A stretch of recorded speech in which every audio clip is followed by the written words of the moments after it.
O Bolsonaro foi preso, e apesar de eu ser contra ele, eu não vou comemorar a prisão dele, e eu acho que você também não deveria comemorar. Entendo por quê. Existem dois lados nessa história, o lado da justiça e o lado do Bolsonaro.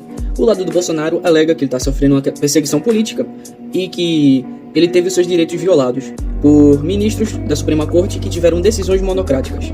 E do outro lado da justiça, temos a argumentação de que o Bolsonaro provavelmente iria fugir, assim como fugiu a Carla Zambelli e o Eduardo Bolsonaro, filho dele, que também fugiram do país, né? Segundo a argumentação do próprio ministro Alexandre de Moraes. Mas no Brasil a gente tem que responder pelos nossos próprios atos, né?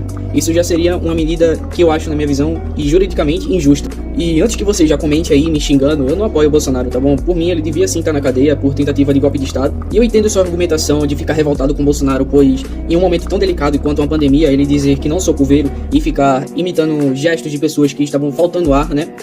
Por conta da Covid-19. Eu, por exemplo, tive meu avô que foi internado na UTI por conta da Covid, né?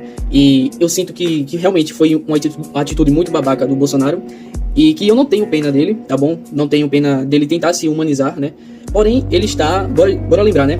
Ele foi preso por uma medida ilegal, num processo que foi ilegal. Os bolsonaristas alegam perseguição política, mas eles não sabem que o Bolsonaro, ele vetou um projeto que limitava os poderes do STF. Né? Se esse projeto tivesse sido aprovado por ele mesmo, enquanto ele era presidente, a gente não veria decisões monocráticas acontecendo a rodo, que feito acontece com ministro ali, ministro aqui. O próprio Bolsonaro, no meio para o final do seu mandato, tinha apoio da base do Centrão. Então ele poderia ter passado um projeto para acabar com o foro privilegiado, né? Que ele não seria julgado pelo STF enquanto ele fosse presidente ou tivesse um cargo político, né? Nenhum outro político, tá bom, seria julgado por ministros do STF. Seriam julgados pela corte normal, feito eu e você, cidadão comum. E apesar de eu entender os dois lados da moeda, eu simplesmente não consigo defender nenhum dos dois lados. Pois eu sei que existem irregularidades em ambos os lados, né?